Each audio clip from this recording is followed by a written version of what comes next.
Lorsque Nicolas, ici présent, Nicolas Bourriaud, m'a convoqué un jour d'été, non de printemps, et m'a dit: Jean-Charles, j'aimerais que tu nous montres ta collection de dessins. Je ne me rendais pas compte de la complexité de l'entreprise. En fait, ces dessins, ils ont la particularité de ne pas être une collection, parce qu'ils se sont faits au gré de ma vie. En fait, ces dessins, pour la plupart, c'est des échanges avec des artistes que j'ai connus, que j'ai aimés ou avec qui j'ai collaboré. Donc il n'y avait jamais l'idée derrière l'acquisition d'un dessin comme on peut l'avoir quand on est collectionneur et de se dire: je vais choisir une ligne, je vais être le curateur de ma propre collection de dessins et y trouver une quelconque harmonie. Cet ensemble de dessins est aussi disharmonieux que nos sentiments, nos rencontres, nos histoires, nos émotions et nos envies de connaître les autres. En fait, là où ça a été très compliqué, c'est que la plupart des dessins, pour certains, les cadres avaient sauté, pour d'autres étaient dans ma maison du Gers, étaient rongés par l'humidité, et je trouvais ça joli. Je trouvais très joli les taches d'humidité et de mousse qui envahissaient les marquises sur les cadres. Et soudain, il a fallu rassembler tout ça. Donc il y avait une partie parisienne, il y avait notamment les dessins de Cameron que m'avait donné Malcolm McLaren, et il y avait une partie plus rurale, plus campagne. Et là, je n'avais plus, depuis 40 ans où j'avais commencé à échanger des dessins avec mes amis, de vision globale de tous ces dessins. Alors, on a commencé à envoyer il y a un grand camion qui est venu dans le Gers, aux grandes dames de toute la famille d'été. C'est parti pour Montpellier, l'autre partie est venue de Paris, et quand je suis arrivé, après avoir parlé très longtemps avec ma chère Gwendoline, tout l'été, mon été a été ponctué de restauration d'œuvres et de réencadrement, et soudain, j'ai vu avec une satisfaction immense toutes les œuvres ensemble, comme un chemin de ma vie. Alors, que sont ces dessins? Ces dessins, c'est d'abord ma passion pour le dessin, parce que, étant petit garçon, on m'a mis en pension très tôt, de 5 ans à 17 ans, et mon lien vers l'espérance, ça a été le dessin. Et comme je dessinais très mal et très maladroitement parce que j'étais gaucher, j'ai cultivé cette main gauche pour en faire quelque chose d'expressif au maximum. Et en fait, son imperfection a fait naître mon style. Et je pense que c'est le même pour tous les artistes. Ensuite, j'ai toujours aimé les accidents.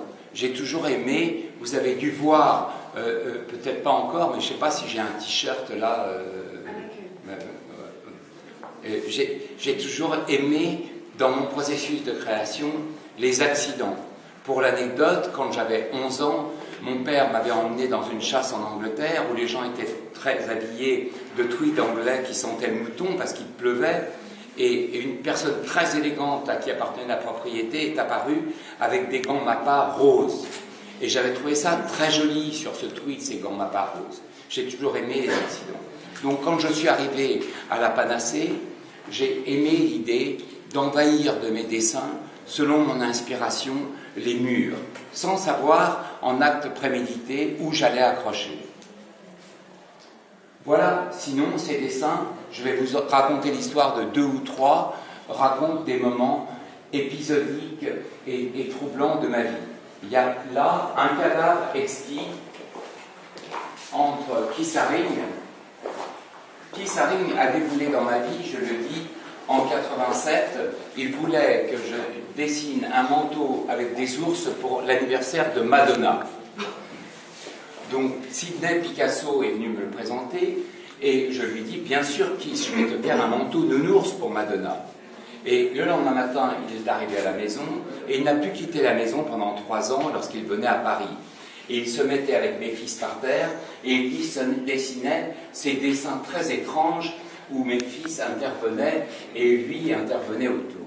Et je trouvais ces actes auxquels je ne me mêlais pas, parce que je considérais que je n'avais pas la spontanéité qu'ils avaient, sauf sur un dessin, je trouvais tout ça très émouvant et très touchant.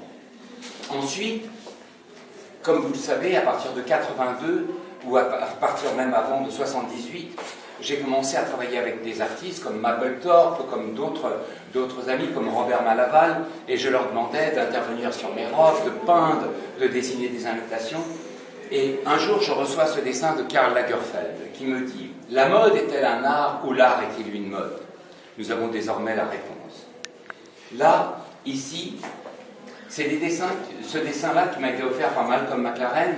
J'ai toujours aimé les dessinateurs qui en fait étaient chanteurs, ou les chanteurs qui étaient dessinateurs, ou les guitaristes de rock qui savaient dessiner. J'ai toujours aimé les dessins, par exemple, de Lou Doyon, les dessins de Juliette Binoche. J'ai toujours aimé tout ce qui était totalement où les frontières étaient imposées et où il y avait ce crossover entre les disciplines. Ça, c'est un très joli dessin que Malcolm m'a offert pour mon anniversaire, qui est un dessin de Shane McGowan, vous devez connaître, le chanteur des Pogues, Dirty Old Town. Dirty Old Town, voilà. Et là, vous avez un dessin des sœurs Cassidy qui représente Devendra Banhart. Là, c'est un dessin qui est un dessin anonyme. En fait, c'est mes 18 ans à Paris. Je suis arrivé dans cette fête où c'est la première fois où j'ai senti l'odeur du hashish. Et je venais de province. C'est aussi le premier soir où j'ai fumé un pétard. Et il y avait ce garçon qui était isolé au milieu de la pièce, comme si le monde n'existait pas. Et il était là et il dessinait ces femmes à l'ennui. Alors je lui ai dit, puis-je acquérir ce dessin? Il m'a dit, je te l'offre. Et je lui ai dit, peux-tu le signer? Et il m'a signé à demain. Et c'est resté mon ami. Ça, c'est un dessin très troublant de Roland Topor. En fait, le jour où Roland avait l'habitude, avait une curieuse habitude. D'abord, quand on buvait beaucoup d'alcool, il faisait des chèques en blanc, ce qui était plutôt sympathique. Vous partiez avec un chèque signé de Roland Topor, et puis vous alliez l'encaisser, si vous étiez... Alors un jour, j'ai encaissé un chèque de Roland pour l'équivalence de 30 000 euros. Hein. Donc, et j'ai fait convertir cet argent en sac de la Bank avec des pièces de 5 francs, ce qui faisait un volume de sacs d'argent pour 30 000 euros du quart de la pièce. Et je lui ai fait livrer ces 30 000 euros dans des sacs par la Bank. Et il avait beaucoup aimé cette idée, et il avait gardé en canapé tout cet argent qui était accumulé dans les sacs. Et il m'avait dit, choisis un dessin. Donc j'ai choisi un dessin, et j'ai été vers ce dessin que je trouvais mystérieux pour Topor. Il était construit presque comme une toile classique, vous voyez, comme cette cristallisation qu'on trouve à l'intérieur des tableaux de Bacon. Il y avait cette espèce de carré blanc qui attirait. Et dans un premier temps, Roland Topor me dit « Ah, peut-être pas celui-là ». Et puis après, il me dit « C'est Abraham, c'est mon père ». Et c'est mon père le jour où il a appris qu'il avait Parkinson et qu'il ne pourrait plus dessiner. Donc c'est un dessin que j'aime beaucoup. Ça, c'est un dessin de Jean Giraud.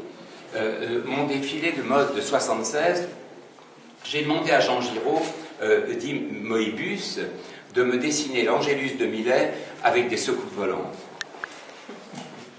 Enfin, ça c'est Cameron. Cameron était avec Jamie Reed, ils sortaient tous les deux de Centrale Sainte-Martine, et j'adorais leur travail. Alors, Jamie Reed travaillait sur le culte des lettres anonymes, des dessins de menaces, hein, avec tous les lettrages découpés qu'on a retrouvés sur la couverture des Sex Pistols, sur Nevermind the Bollocks. Et Cameron, lui, travaillait sur les monstres. C'est lui qui m'avait montré le film Freak. Et Cameron était pour moi l'évocation et le rebond d'un livre qui m'avait bouleversé, de Jean-Jacques Schul, qui s'appelait Rose Poussière. C'est un livre où il y avait une phrase qui m'avait troublé à 18 ans, où il disait « Il n'y a pas de geste plus élégant que de jeter une rose dans une tombe grande ouverte. » Et c'était ma vision de la beauté. je trouvais cette phrase bouleversante. Et il y avait dans ce roman, le personnage s'appelait Frankenstein le dandy. Et quand j'ai connu Jean-Jacques Schul, je lui ai dédié un défilé en envoyant cette invitation à la presse. Et je me souviens que le Figaro avait dit, puisqu'ils étaient habitués à mon travail très coloré, très pop et tout, le Figaro avait dit c'est très inquiétant, nous avons perdu Castelbajac et sa joie de vivre, il est rentré dans une période sombre. Donc voilà, ça c'était Frankenstein le dandy.